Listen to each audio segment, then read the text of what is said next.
Assalamualaikum warahmatullahi wabarakatuh. Perkenalkan kami dari kelompok 11. Sebelumnya nama saya Muhammad Irsad Mahendra. Nama saya Anggoro Tri Prasetyo.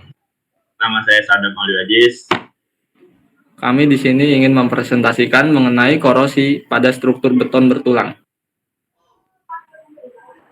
Pendahuluan, beton merupakan bahan bangunan yang dibentuk oleh pengerasan campuran semen, air, agregat halus, agregat kasar atau batu pecah kerikil, udara, dan kadang-kadang campuran bahan tambahan lain.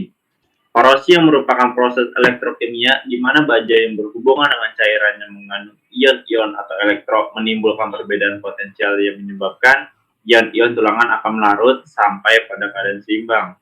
Korosi khususnya pada beton bertulang dapat mempersingkat umur bangunan. Struktur beton yang rentan terhadap korosi adalah yang pertama ada struktur terletak di lingkungan laut seperti platform offshore, dermaga, jeti, dan sebagainya. Yang kedua ada struktur yang terletak di dalam tanah seperti fondasi, basement, terowongan, dan sebagainya. Yang ketiga ada struktur yang terletak di lingkungan karbon dioksida yang tinggi. Proses korosi pada struktur beton.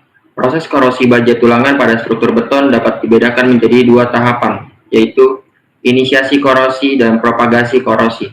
Proses inisiasi korosi diawali dengan masuknya unsur klorida ke dalam beton melalui berbagai mekanisme, antara lain permeasi, diskusi, absorpsi, isapan, aksi kapiler, dan mencapai posisi di mana baja tulangan berada.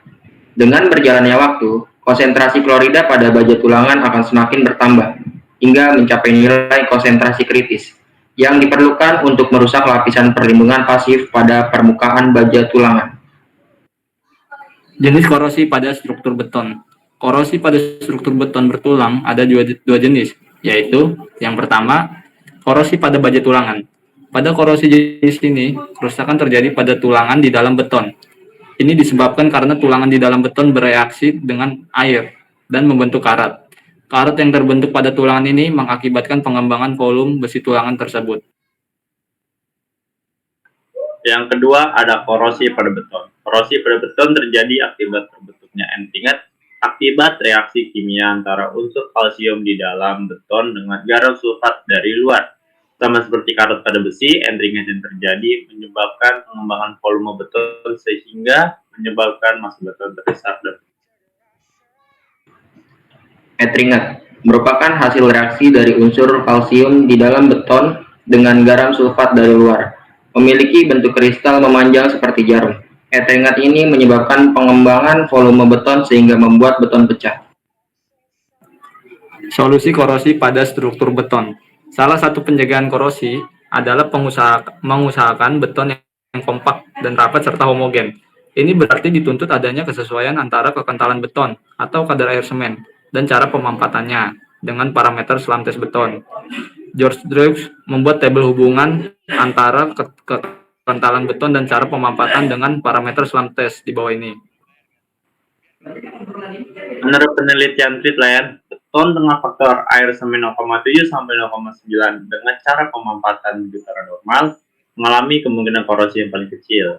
Pada prinsipnya secara global, pengendalian dan pencegahan korosi pada beton bertulang diskemakan pada gambar 2. Pertama ada usaha kondisi pasif pada bidang kontak baja beton. Yang kedua ada cegah atau hambat proses karbonasi degradasi klorida. Tiga ada cegah atau hambat proses definisi beton terhadap lingkungan. Yang keempat ada coating atau Adapun cara-cara yang dapat mencegah korosi. Yang pertama, pemakaian bahan-bahan yang bermutu baik. Yang kedua, mempertebal selimut beton. Yang ketiga, menggunakan beton kedap air. Yang keempat, penambahan dimensi struktur. Yang kelima, cara pemampatan beton yang tepat. Yang keenam, perlindungan permukaan. Cara ini biasanya bersifat sementara, karena bila perlindungannya cacat atau rusak, proses korosi akan berjalan lagi.